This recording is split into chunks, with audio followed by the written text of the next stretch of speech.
Good morning, everyone, and welcome back. It's my pleasure to introduce the third panel of the morning, Big Tech in the Future of Section 230. Our moderator this morning is Judge Brantley Starr. Judge Starr was appointed to the United States District Court for the Northern District of Texas in August 2019. Before his appointment, Judge Starr was the Deputy First Assistant Attorney General of Texas.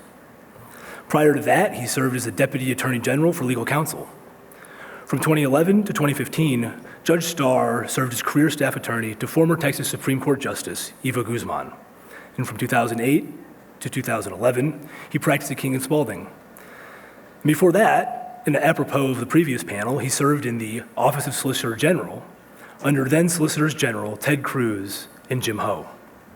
Judge Starr was the first law clerk to then Justice Don Willett on the Texas Supreme Court after serving for Judge Willett at the Office of Attorney General. Judge Starr received his law degree from the University of Texas and his Bachelor of Arts from Abilene Christian.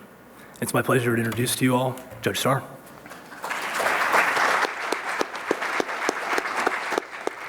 Thank you, Brad, or should I say Barry White. We were talking earlier that over the course of FedSoc weekends, our voices just grow weary and get lower and lower. So Brad and I are both in that phenomenon. I found Pre-Shaw's name tag in the lobby, and so I just started wearing it, so I'm not actually Pre-Rack Shaw. He is the acting United States Attorney for the Northern District. I realized that wearing it is a violation of the separation of powers, so I'm going to remove it. Pre, you can come get your name tag anytime you want during this panel. It's right here. Okay, well, thank you for joining us for our discussion on Section 230 of the Communications Decency Act and the future of big tech. We all know perhaps more about the background of what is going on in society rather than the legal framework that's behind it all. So you know, under the auspices of Section 230, big tech platforms are able to flag posts for misinformation, are able to block posts entirely or kick users off of platforms. We've had Twitter kick a former president off of its platform, but who can tweet? Who can tweet are various members of the Taliban, but also your favorite band, Nickelback. Why?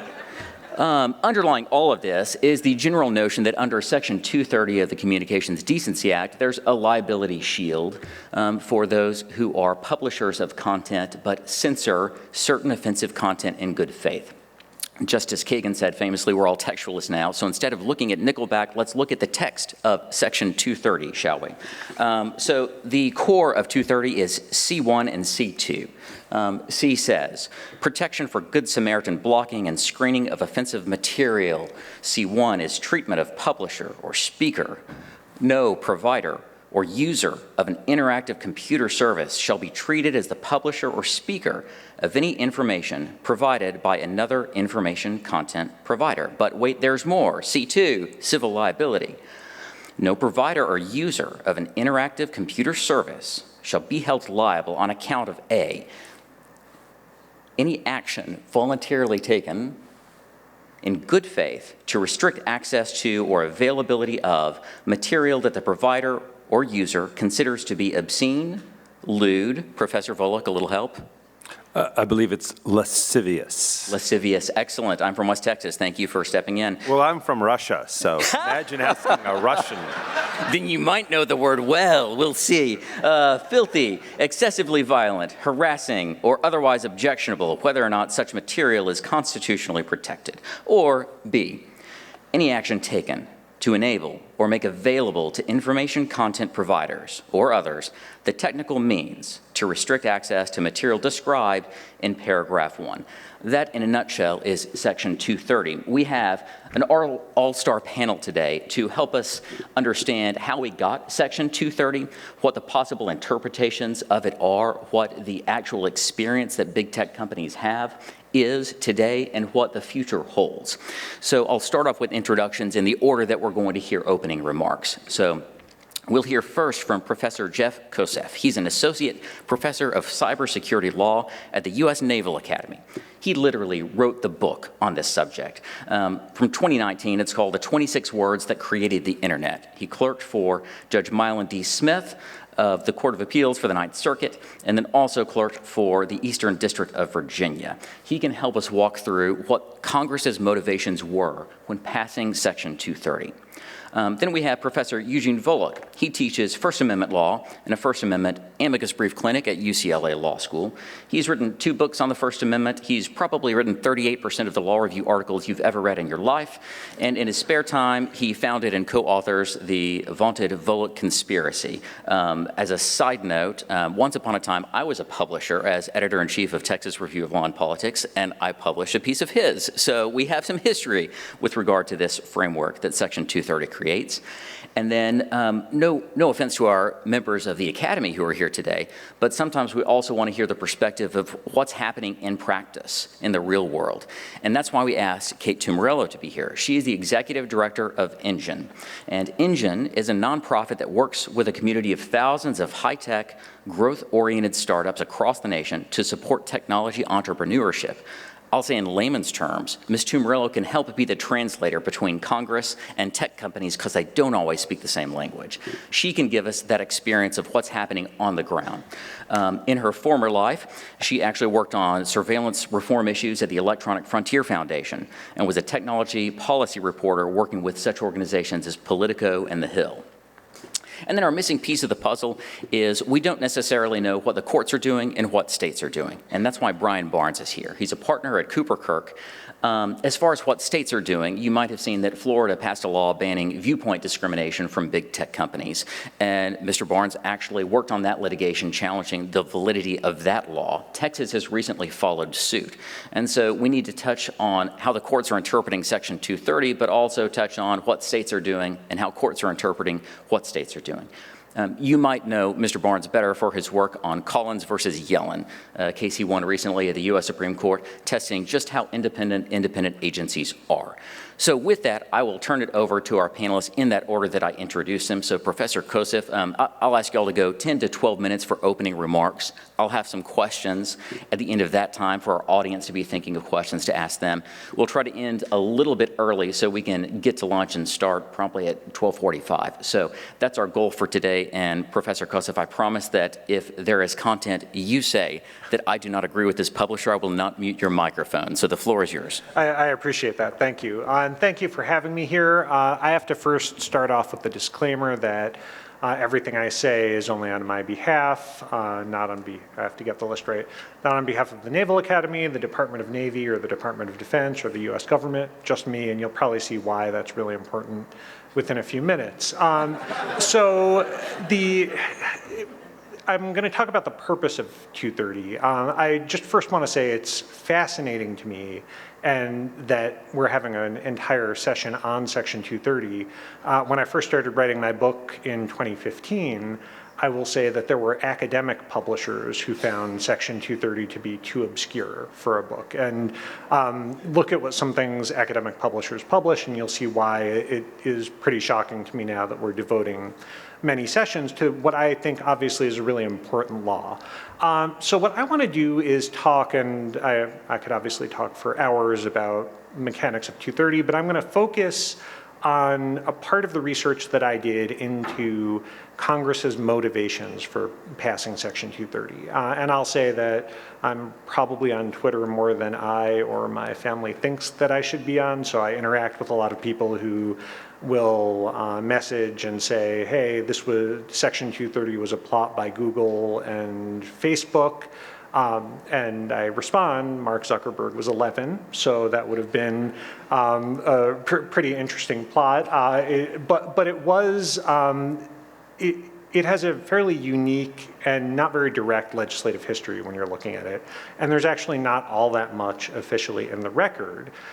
Section 230 was written in 1995. And to understand why it was written, you have to think about 2 court cases that were in the early 1990s. They involved 2 online services that I'll just say, when I tell my students about, they give me blank looks like, what are you talking about? Those are CompuServe and Prodigy. So they were the early national dial-up online services. They had bulletin boards, chat rooms, other functions. Initially, they were fairly closed off. They had different content policies. And they both did have policies for user content, but CompuServe was much more free and open, while Prodigy wanted to distinguish itself and be more family friendly. So Prodigy had more moderators, they removed more users, they had detailed policies, and what they said is, we want kids to be able to do homework, research on Prodigy. So they had different business models, but they were hosting a lot of third-party content. So not surprisingly, they both eventually get sued for third-party content. The first case involves CompuServe. There was a newsletter on a forum that a contractor managed. CompuServe gets sued, and the district court judge in the Southern District of New York dismisses grants summary judgment for CompuServe, under basically saying CompuServe is the electronic equivalent of a bookstore. And CompuServe exercises no more editorial control than a bookstore, so under that standard, CompuServe would only face liability if it knew or had reason to know of the defamatory content, and there was no evidence of that, so we'll grant summary judgment.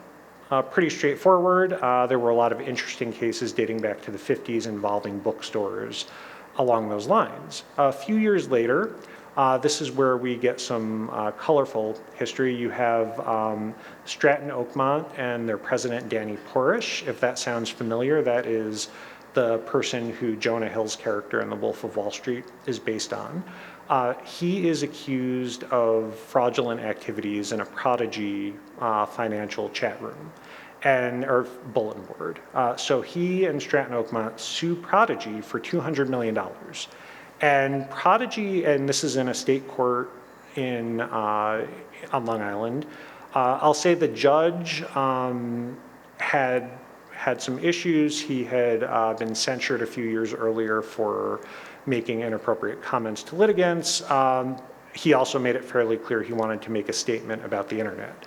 And he did. He made a statement that got quite a bit of media coverage for a state court opinion on the internet, where he said Prodigy does not get the same standard of liability that CompuServe received because of its additional editorial control, as he viewed it.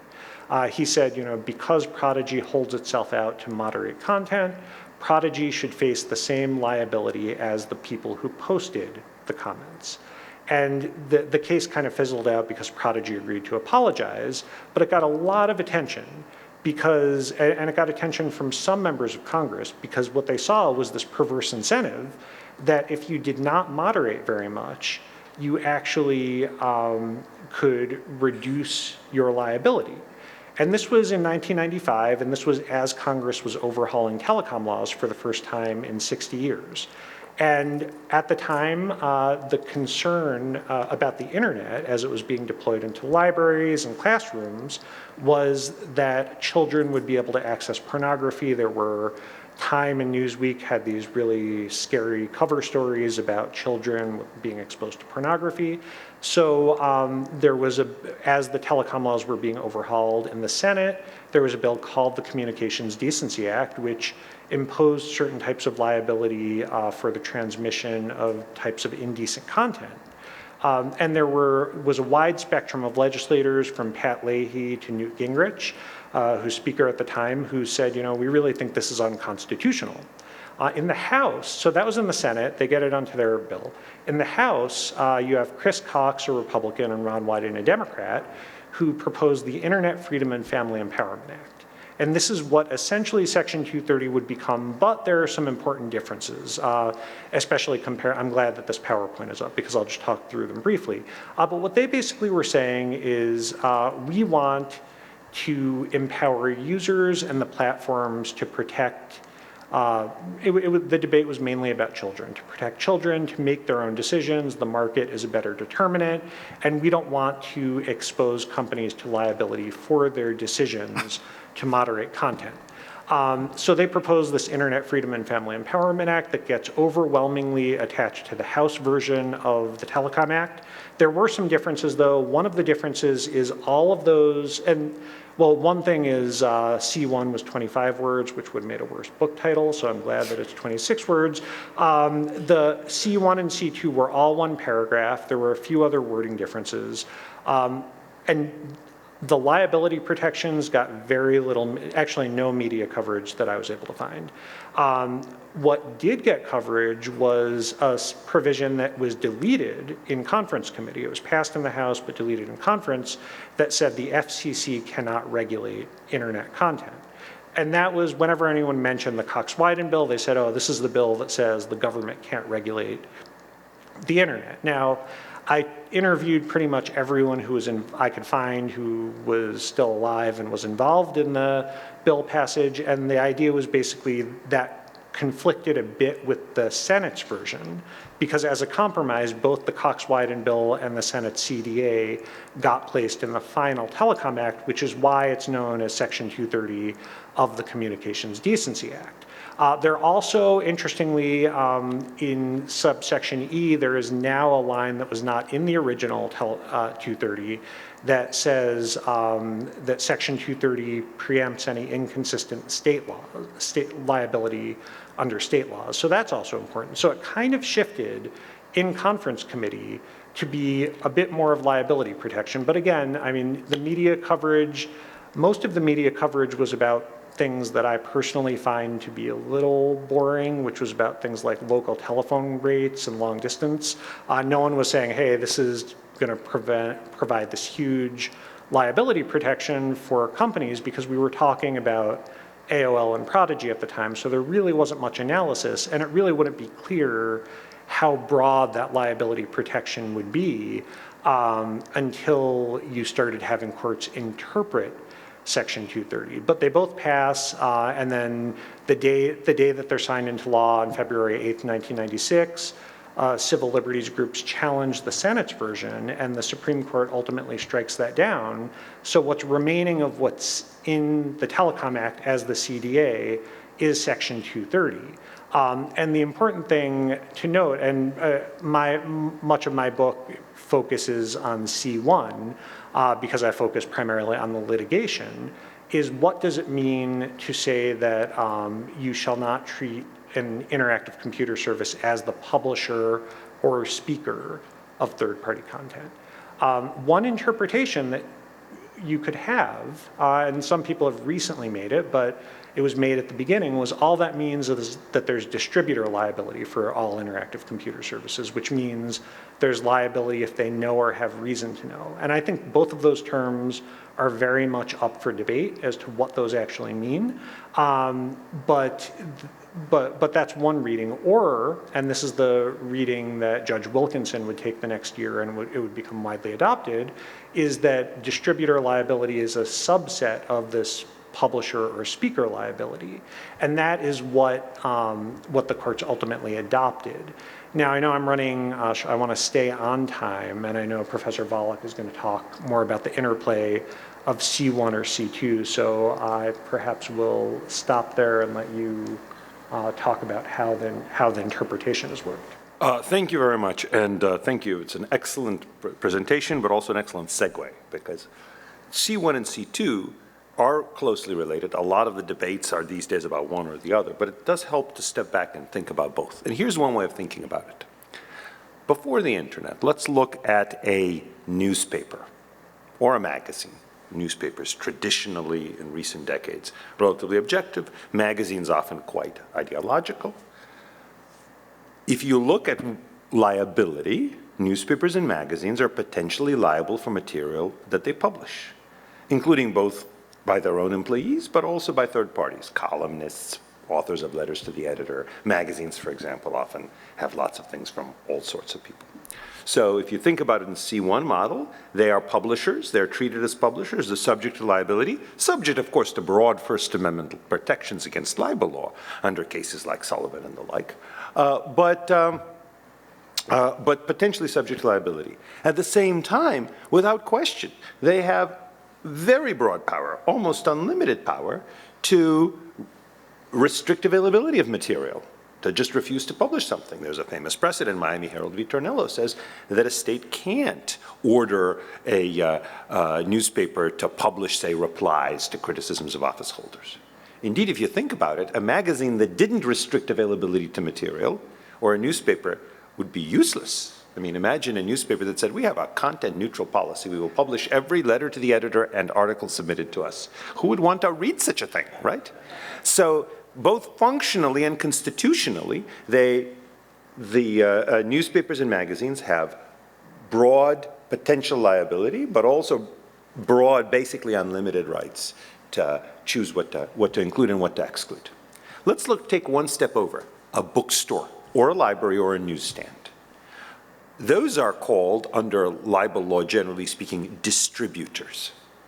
A bookstore is only liable under what today might be called a notice and takedown model, because a bookstore is not expected to read every book that's on the shelves. A newsstand is not expected to read every publication that it distributes. So a bookstore has immunity unless somebody tells it, look, this book libels me, and gives enough evidence that the bookstore is now on notice that it's potentially or likely libelous.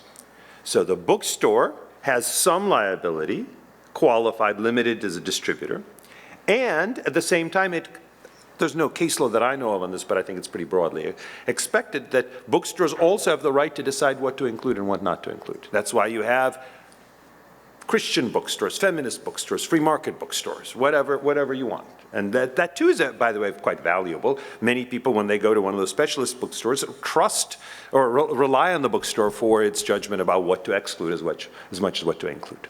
All right. There's a third category, which doesn't have a formal libel law label, but was known to the courts. One might call it a conduit or a platform. Classic example, a phone company.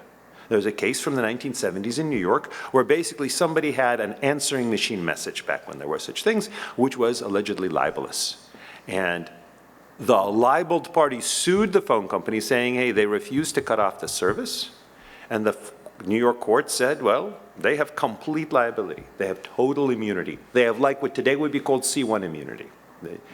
But at the same time, note that phone companies are prohibited from just blocking people whose speech they dislike. I mean, imagine that they learned that the KKK is using a phone line for its recruiting, or Antifa, or the communists, or whatever else. And not by listening in on the conversation, just because there are leaflets being handed out saying, call this number to hear our message.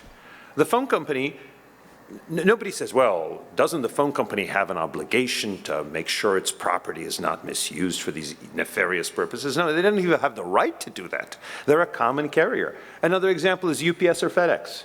They're not going to be liable for things they deliver, in part precisely because they have no right to control what they deliver based on content, because they're common carriers. So here's the interesting thing. For the historical reasons that Jeff mentions, Section 230 deliberately, there's no question that was a deliberate choice on Congress's part, provides online platforms with, under one, the libel law protection offered to platforms, but under two, the editorial discretion offered to newspapers or to bookstores. It's a hybrid model, which in a sense gives them the best of both worlds. I'm saying that purely descriptively. It may be perfectly legitimate. Sometimes we do give various entities the best of both worlds. But just important, if you want to position it somewhere, this immunity in C1 is not unheard of under the law. That was the traditional model for phone companies. The immunity, and I can give you some other examples. The immunity under C2 is not unheard of. In fact, that is the First Amendment protected model for newspapers, magazines, probably bookstores. It's just the combination that was novel. So that leaves a couple of questions that I think we have time for. One is, when you've got C2, the immunity that's offered, how broad is the immunity? And there basically have been two readings, including both among courts and commentators. One is it says, look, or otherwise objectionable. Let's say a platform decides it wants to remove certain material because it believes it's racist, or believes it's pro-terrorist, or believes it's unpatriotic, or just believes that it's against the business's own business interests. Is it objectionable to it? Well, yes, they're objecting, so therefore they're entitled to do this. The other option is to follow the canon which I will pronounce, although I don't think there is a fixed pronunciation, eiusdem generis, spelled justum generis, maybe. That's probably other people pronounce it that way. And it literally means, I've confirmed this on Google Translate and other sources, the same kind. And the premise there is, when you see obscene, lewd, lascivious, filthy, excessively violent, harassing, or otherwise objectionable, it doesn't mean objectionable in any way, because then why list those particular ways? It means objectionable in the same kind of way. And in fact, there are lots of cases, those of you who handle cases involving statutory construction often find this, like you could talk about this, that, or other, I think there was one example, or other entities engaged in commerce. Is it engaged in commerce under the Commerce Clause, which is basically any commercial transaction? No, in light of the things that preceded, it looks like it's engaged in commerce in the sense of transportation of goods and services. So one question, of course, with the same kind is, what is that kind of thing? So you might say, well, it's all sexually themed, obscene, lewd, lascivious, filthy. But what about violent and harassing? That may not be sexual at all. So it turns out, Adam Candiub from Michigan State and I just recently published an article where we say, look, there's actually one thing that unites all of those, which all of those adjectives, all of them are traditionally recognized bases for regulating telecommunications. We know, for example, that lascivious, indecent material can be regulated on radio and television. That's the 7 dirty words case. We know that harassing phone calls can be regulated. At the time, Congress believed that violent speech on television could be regulated. There was certainly talk about that. Congress had FCC. And what's more, if you look at the Communications Decency Act, in which Section 230 was passed, which is itself part of the Telecommunications Act, basically you look through the headings for the sections, you see those terms appearing. And I think one of them, may be violent, does not appear in the headings, but it appears in the body. Every single one of those terms appears in either the heading, mostly, or in the body of some other provision in the CDA. So we think that the best way of understanding C2A is by saying essentially that it gives a federally protected right to social media platforms to basically exclude material that is like that. Not for ideological reasons, even ones that we can sort of understand why they'd want to engage in, but basically because it's perceived as sexually themed or excessively violent or harassing in the sense that a telephone call that's addressed to a person who doesn't want it can be covered. So we don't think that otherwise objectionable is all-encompassing. And at least certainly some lower court decisions have taken our view, as well as the opposite. So this is actually a live debate. So let me just close by flagging a few things. I know we're about Section 230, but can't just talk about Section 230. So one thing, of course, is C1 been tremendously important. Why? Because it preempts laws that actually exist. Libel law, at least as applied to the platforms. Invasion of privacy law, negligence law, all of these laws. Section C2 preempts laws that mostly do not exist. Because even in the absence of C2, imagine I sue Twitter for taking down my Twitter feed, and they say, well, what's the basis? Oh, First Amendment. Well, we're not a state actor, right? So there's no cause of action under the First Amendment. Well, what about prohibition on political discrimination? There are no prohibitions on political discrimination under most state laws. You could gin up some theories. So, for example, California law has been interpreted as banning political affiliation discrimination in places of public accommodation. So maybe in the absence of C2 you could have, or even with a narrow reading of C2, you could have that law apply. Maybe, but that's kind of a stretch. So C2 is only becoming super important now because states for the first time are really passing statutes, like in Texas, like in Florida, that try to restrict that. So one question that arises, even setting aside the scope of C2, is there a state cause of action? Second question that arises is that state cause of action constitutional under the First Amendment? Remember, publishers, newspapers have a constitutional right to exclude whatever they please. Bookstores probably do too, do platforms as well. I wrote an 86-page article saying maybe. And I think that actually certain kinds of these Texas and Florida-like laws are constitutional, but at least the Florida law that I looked at is not, for a variety of reasons, one of which not only does it ban platforms from excluding materials, it bans platforms as from essentially flagging material, as they say, was what they say is incorrect, and that's their own speech. That's protected by the First Amendment. So I don't think there's a right to be free from being compelled to host material on your site, generally speaking. But there certainly is there are other First Amendment rights that are in play. One last thing we have to ask is, what about the Dormant Commerce Clause? The internet is an interstate medium. It's an international medium. Imagine the state of South Dakota says, well, you have to block certain material, and North Dakota says you can't block certain material. Could be tough. So one question is whether this is just a federal question, even setting aside Section 230, because of this, because of the problems with state laws applying it. This having been said, libel law is state law, invasion of privacy law is state law. Even with 230C1, there's still causes of action against speakers, against the original posters. So those are all state law causes of action for interstate communications, and they're generally allowed. So it's an interesting question. Jack Goldsmith and I are co-writing an article on the subject as to what extent the Dormant Commerce Clause comes into play. But those are the kind of issues that arise with 230C2 and this whole question of material being blocked. Thank you, Professor Volokh, and Jonathan Mitchell would remind you that the Dormant Commerce Clause is not actually in the text of the Constitution. So, Ms. Tummarello, can I ask you to now comment on Section 230 in practice? Yes, absolutely, and thank you so much for having me. As the judge mentioned, I'm the executive director of Engine. It's a nonprofit based in DC that works with thousands of startups across the country. And I think their voice is particularly important here because so many conversations about Section 230 are cast in this bigger net of big tech frustrations and problems. And I understand that. I too am a user of big tech services, and I get the frustrations. But Section 230 is a lot bigger and more important than kind of grudges against one company or another. In fact, I would argue, and lots of smart people do, that Facebook and Google don't really need Section 230 anymore. It's the startups we work with that need Section 230, and it's not just social media companies, right? It's comments on news articles, it's customer reviews, it's photo hosting and sharing. We work with a startup that all they do is host photos to help train computer vision models. And those photos are user-generated content. The company doesn't make it themselves, and they're all protected by 230. If someone were to upload a photo that was illegal or defamatory or you name it, the company wouldn't get in trouble, the person who uploaded it would. So when we talk about 230, we tend to think about big social media companies, but it's much broader than that, and I think the conversation should really kind of reflect that diversity.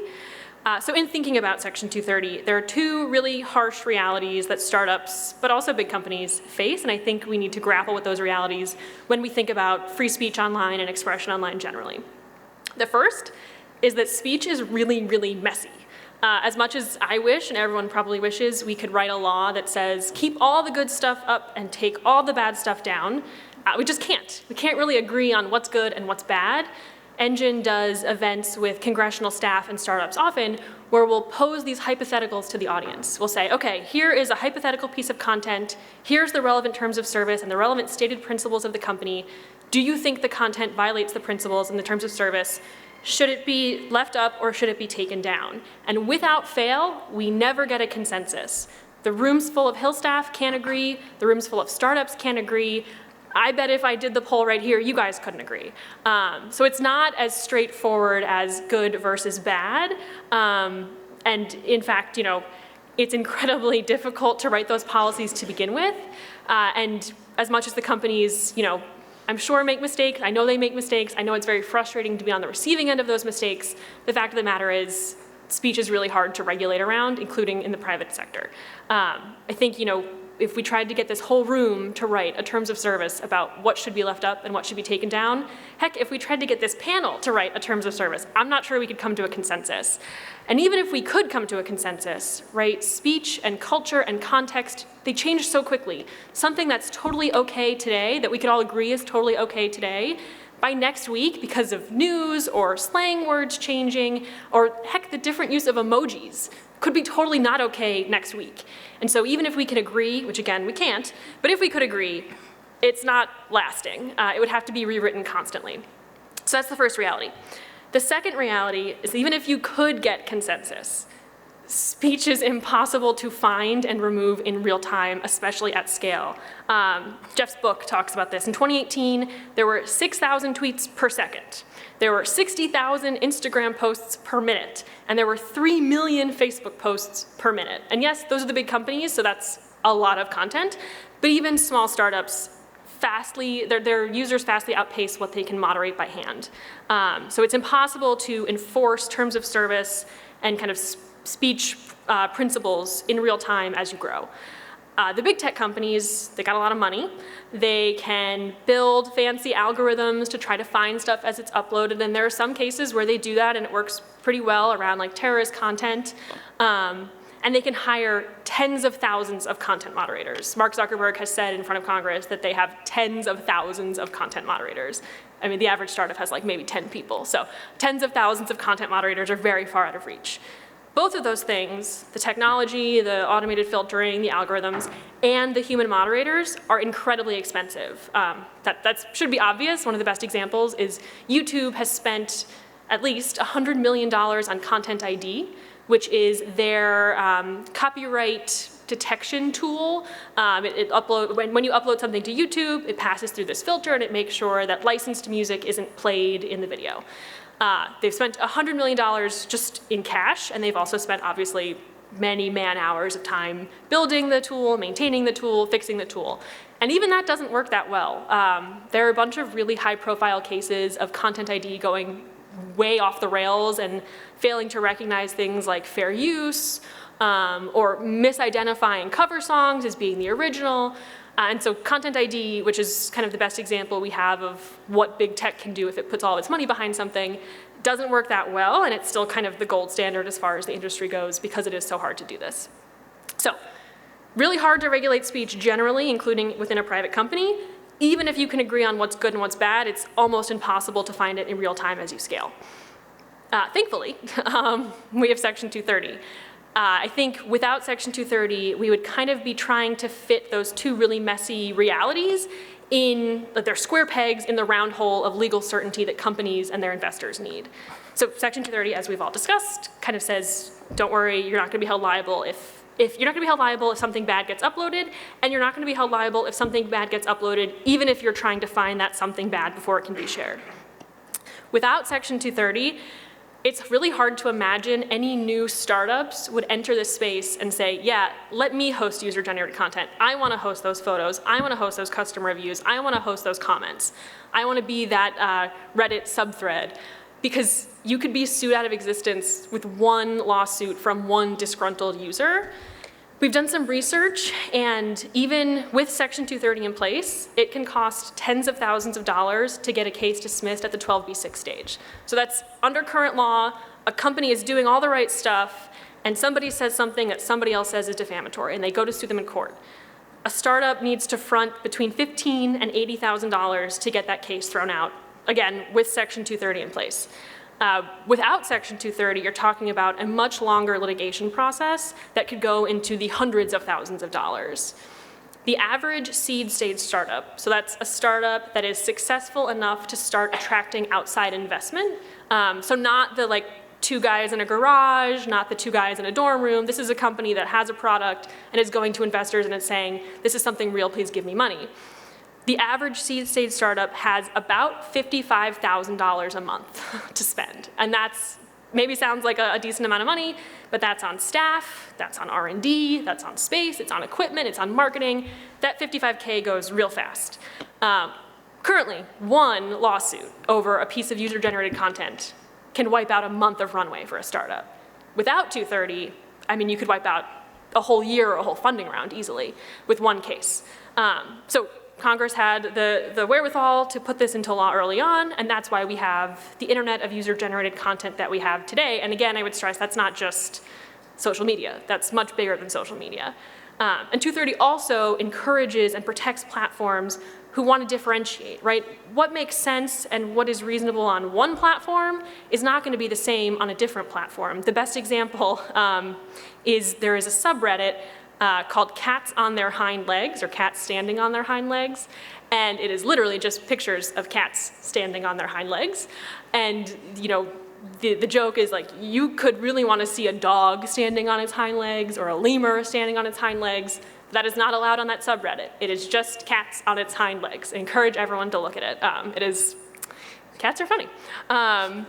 So 230, right, not just protects the platforms that want to host speech and want to create environments for speech, it also enables them to create specific environments. And there are a lot of other kind of legal foundations that enable that, but 230 is the procedural shortcut that makes sure that they can create the product and service they want without being sued out of existence early on.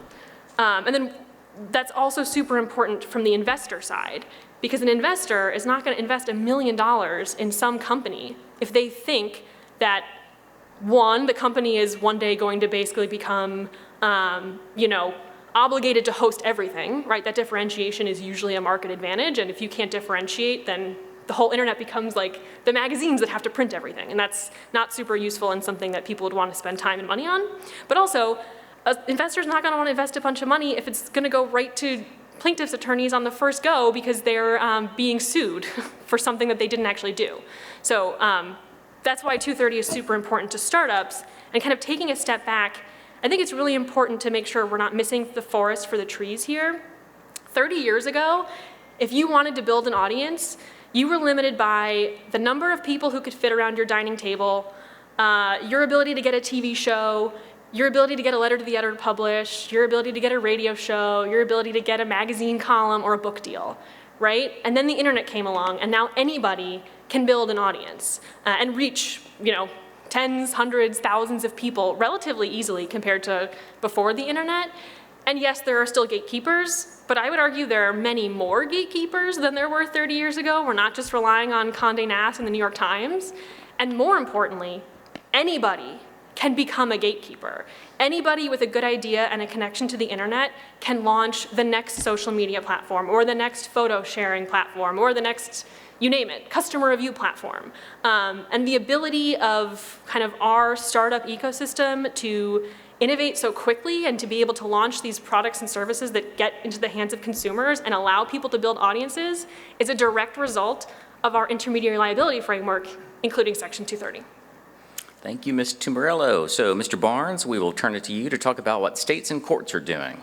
Thanks very much, Judge Starr. So let me premise my remarks with a disclaimer similar to Jeff's, which is that although I represent the state of Florida and its defense of the law that Eugene wrongly called unconstitutional a moment ago, what I'm going to say here is not on behalf of Florida, but just myself. And let me focus for a moment on the case law as it relates to the relationship between sections C1 and C2, and in particular, an interesting issue or an important issue in this field is the question of what exactly does it mean for an internet or interactive computer service to be treated as a publisher or speaker. And if you just read that phrase, treated as the publisher or speaker in isolation, without thinking about C2 at all, you might interpret it in either of two ways. One is to say, well, a publisher traditionally, it decides what material to run and what material not to run. And so anytime you're in that space of deciding whether to allow material on your platform or not, you're covered by C1. The problem with that reading of the statute is that it doesn't really leave any work for subsection C2 to actually do. And if you read the two provisions together, I would submit that I think the much better reading of the statutory text is that really C1 is focused on the traditional situation where you have someone suing an internet company for defamation for leaving up content that somebody else finds objectionable, versus C2, which speaks to situations where you're talking about a platform's decision to remove content. And if you don't adopt that distinction under C1 and C2, you come very close, if not all the way, to basically concluding that C2 is a nullity in the statute. There's just no work left for C2 to do. And one of the things that I think is very interesting about the moment we're in right now with respect to Section 230 is Eugene has written these very interesting things about the meaning of C2, but if you take the broader reading of C1, and this is the reading that is most prevalent in the courts today, if you take the broader reading of C1, the whole debate about the meaning of C2 is basically irrelevant, because whether the platform acts in good faith or not, whatever it means for content to be otherwise objectionable, none of it really matters, because platforms by and large can just invoke C1 and avoid all liability. Another point that I think is important to recognize in terms of the way the case law in this area has developed is, again, as Eugene referenced, there isn't an obvious sort of common law cause of action that people can bring when they're disgruntled about having their content removed from a platform. Whereas in contrast, defamation, breach of contract, there are various causes of action that come to mind more easily when we're talking about a platform leaving content up that's defamatory or otherwise legally problematic or illegal. And as a result, over the last 25 years of the existence of this statute, virtually all of the cases, and with maybe one exception, every case that I'm aware of that's gotten up to the Federal Court of Appeals has concerned leaving content up as opposed to potential liability for taking it down. And the result of that is that when courts have spoken to the issue of when is a platform potentially immunized from liability for removing content, it's almost invariably been in dicta. And in the handful of cases that we've had where someone has actually brought a claim of one sort or another before the Florida and Texas laws came around, someone has actually brought a claim against a platform for removing content. It's been typically in a context where you had a bit of a David and Goliath situation in court, where you had maybe a fairly unsophisticated plaintiff who might have been represented pro se or not well resourced, going up against some giant internet platform. And unsurprisingly, in that context, the handful of judicial opinions that we've gotten out of that haven't really grappled with this issue. And it's really been in the last year or so, is my sense, that commentators and courts have sort of woken up to, well, wait a minute, does this phrase, treated as the publisher or speaker, is it properly understood as broad enough to reach situations where a platform is removing content as opposed to leaving it up? And so the funny place where we find the law today is basically there's a lot of dicta out there in cases where this issue wasn't really properly presented, but also I think a recognition among commentators that that dicta is very difficult, I would submit, to reconcile with the overall statutory text, given that you're not left with much in C2 if you read C1 in the very broad way that the social media platforms lawyers want to.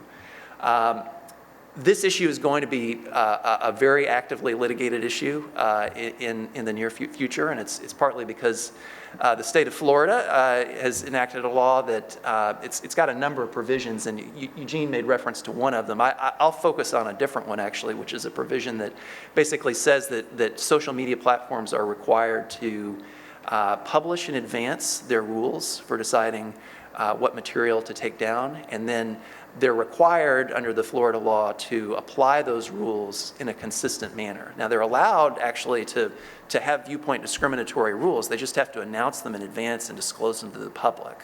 Our view, the Florida's position in the litigation is that to the extent that Section 230 speaks to a law of that sort at all, it's Section C2 as opposed to C1. That's interestingly, the district court, a group of internet trade associations sued the state of Florida, sought a preliminary injunction. The district court issued a preliminary injunction against the law, mostly on First Amendment grounds, but the provision I mentioned, it did enjoin the law as well as preempted under Section 230. But interestingly, it invokes Section C2 as opposed to C1. And without really addressing the threshold C1 issue, which I think bespeaks, at least to some extent, or reflects the kind of growing recognition that C1 has traditionally been read too broadly. We just recently filed our opening brief in an interlocutory appeal in that case, where we're challenging the district court's reading of Section 230.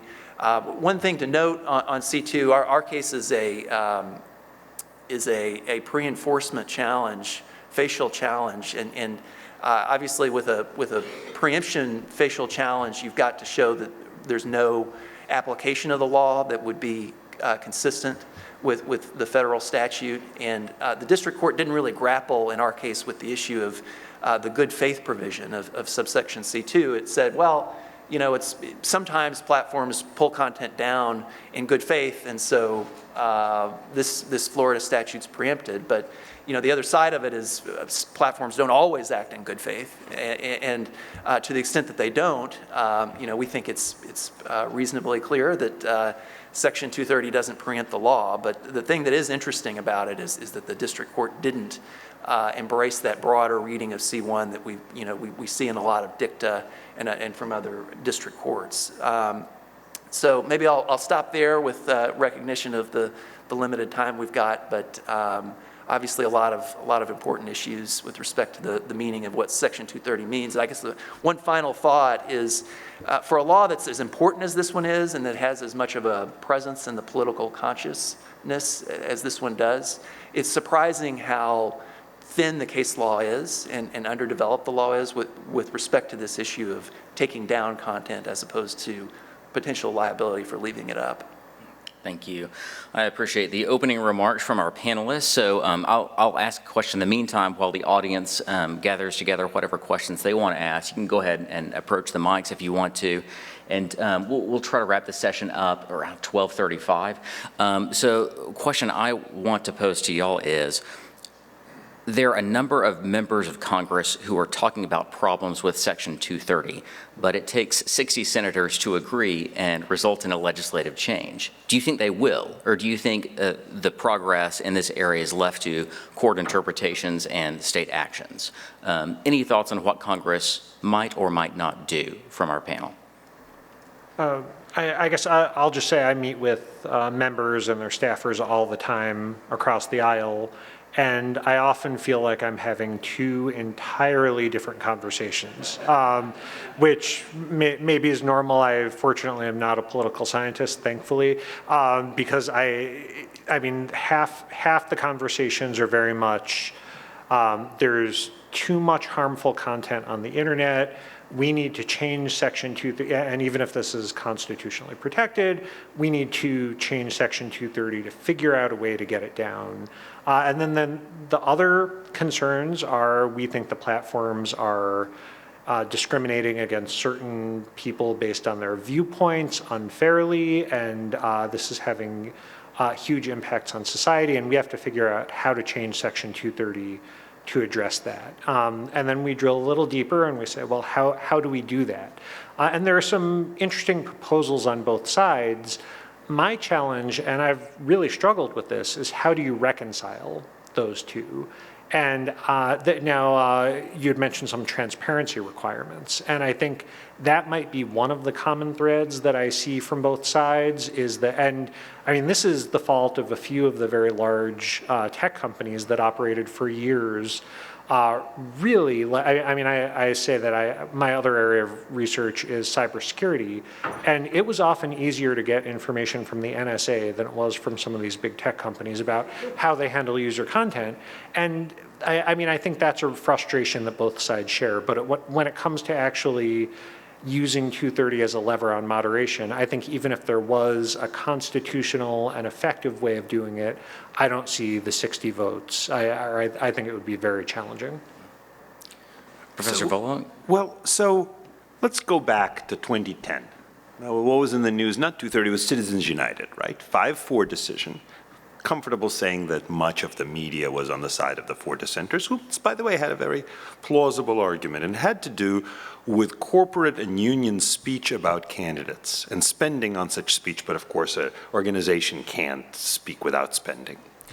And the dissenters, headed by Justice Stevens, said, essentially, look, here these entities are using their economic power and trying to leverage it into political power.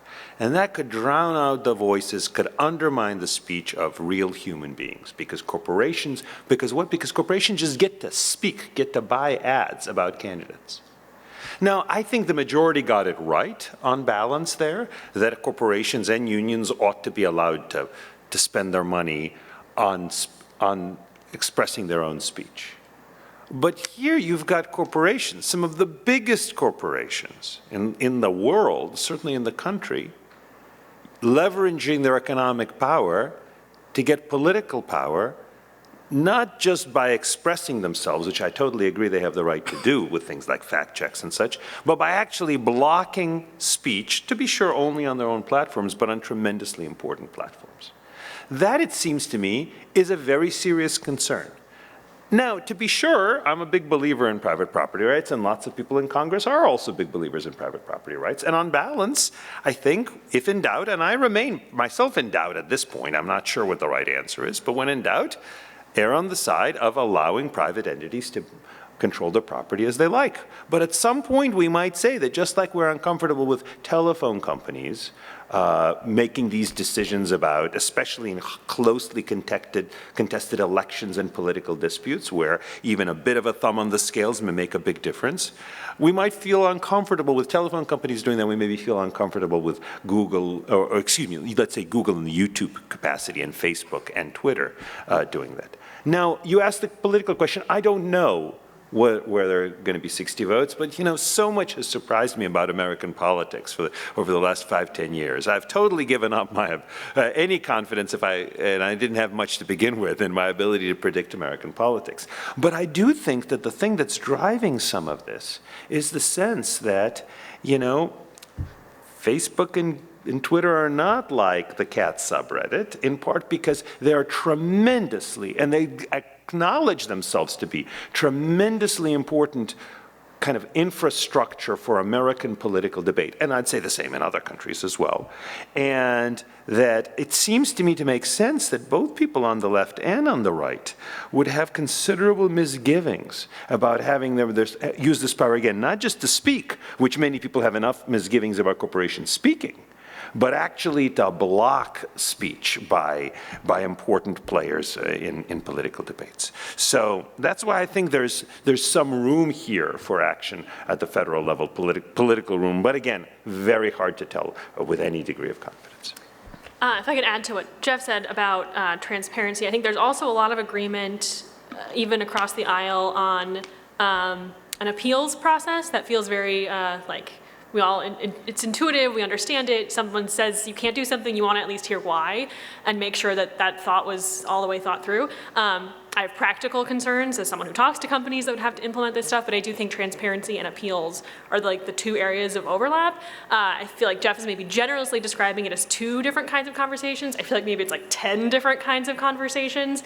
And certainly the should companies be able to suppress speech is a big one. I do think it is predominantly on one side of the aisle, and there is not a ton of interest on the other side of engaging with that. But there are kind of like niche facets to the online content conversation. So around like consumer protection, I think that's something that there is bipartisan interest in. If you like mention child safety, everyone's ears perk up. So I think there are little like snippets of the 230 conversation that are picking up steam, but I'm not sure that Congress would be satisfied with the one bite at the apple they might get on doing something so narrow. So I think there's a lot of things could happen. I don't think anything is destined to happen at this point. Understood. Do you want to chime in? Yeah, I don't have any particular insights into the politics of this, but my only thought is we need to know what the statute we've got means before we go amending it, and I don't think we really know what it means yet. Understood. Okay, so anyone can ask a question. You just need a name tag, Mr. Shaw, if you're here. Your name tag's still here. So any questions? Mr. Mile. Hi there. Connor Mile, former. Oh. I can indict and impeach you. Please proceed. Hi there. I'm your former law clerk, Judge Starr, Yes, Connor Mile. good to see you again. Former as of yesterday at 5 o'clock, right? That is correct. Yes.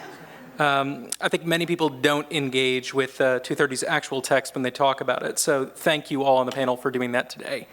I want to focus on C2A briefly. Many call it a blanket immunity, but Professor Volokh, you mentioned one hole in the blanket with otherwise objectionable and eustem generis. But what about the good faith requirement? Mr. Barnes, you mentioned it. Do any of you think this opens websites to suits by private persons that they censor, alleging that they didn't do so in good faith? You know, I tried to figure out what good faith means here. I've never particularly liked the phrase because it's so unclear what it means. But it's there, so we definitely need to interpret it. If you look at the typical situation where good faith is used as a term either in a statute or in a common law rule, it tends to have to do with honesty. So some people say, well, it can't be in good faith to block things based on viewpoint. Sure it can. I can in good faith believe that some viewpoint is a bad viewpoint. There's no bad faith about that. All of us in good faith believe that some viewpoints are bad viewpoints, right? One example that I think that some people have suggested, which I think is probably right, is imagine somebody says, well, I think this is objectionable, but really what I don't like about it is this comes from a competitor of mine, and I want to squash that competitor. So that's an example. I mean, if you really read objectionable super broadly, then that you might say, well, it is objectionable. It's objectionable for me to have my property be used to help my competitors. But if you read, if you read objectionable more narrowly, whether under the eustem generis interpretation or some other version, then you might say that there's got to be that good faith requires that you really sincerely believe that this is one or the other. And here's how it might play out, and then I'll close. Imagine that we do say it's got to be kind of something that fits within that or similar category. But remember, it says considers to be. Considers to be. So let's say somebody says, I think that depictions of certain, let's say not pornography, but certain kinds of semi-nudity are filthy. And other people say, are lascivious. Other people say, no, not at all. They're lovely and wonderful and artistic. It seems to me that A says, the question is whether I consider, if I'm running the site, it to be filthy. And if I do, then I'm okay. But I've got to consider it in good faith, which means if I say I think it's filthy, what's filthy about it? There's no nudity, there's no nothing, but it expresses some political viewpoint. But I'm saying it's filthy. That might suggest that I'm lying, that I'm not really being honest. So I think good faith only makes sense if we read those terms as not all-encompassing. And then if we see that there's a lot of discretion given to the provider in that the question is whether they consider it to be one of those, but B, the discretion is limited, they've got to have a good faith belief. It doesn't have to be a belief that the court agrees with, but it has to be at least something that the fact finder concludes, yes, they really were thinking, however prudish they may be, that this was filthy, let's say, and weren't just using it as an excuse for something that clearly isn't covered. That's my sense. Anyone else want to chime in on good faith? Yeah, I would just agree. I mean, there's very little case law that has interpreted that, and for C2 in general. I would just also add, and this is just a bit of a side note, we do also have to look at C2B as well. That has been important in some malware and other cybersecurity related cases as well, addressing in terms of the ability to provide that, and there have been some issues about anti-competitive, can it be done anti-competitive as opposed to being in good faith? So, but yeah, I mean, I think that the considers to be is a really important provision, but also I think Eric Goldman did an article a few years ago where he exhaustively looked at good faith, and there were maybe like 3 or 4 cases altogether that substantively interpreted it. So just two quick thoughts on this related to the limits of the scope of C2. One is, in addition to the good faith requirement, there's also this phrase held liable that you see there. And there's at least one court that has suggested, I think it's an Eastern District of Virginia opinion, that to be held liable, that only references liability for damages as opposed to injunctive relief. So there's a live issue there. And then another way potentially of getting around C2 preemption is there's this phrase, restrict access to or availability of material. And the Florida law, as I mentioned, it's completely neutral as to the ability of a platform to have viewpoint discriminatory rules for content moderation. It just requires them to announce them in advance and apply them consistently. And you might question whether a law of that sort limits the ability of a platform to actually restrict access to or the availability of material, as opposed to just imposing some procedural requirements the platform has to go through when it wants to restrict access or availability of material. So those are two other ways of potentially getting around C2. If I can just quickly flag one concern I have here. As I was mentioning to Kate, I've discovered the lawyer's true superpower, and that's the power to turn every question into a question about procedure. And procedural proposals sound appealing in part because they seem less limiting than substantive restrictions.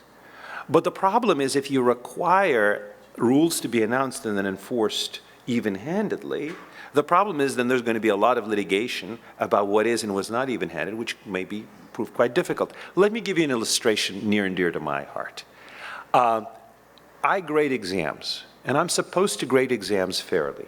And I actually have my own rubric to try to guide it, saying, you know, this many points for this many points for that.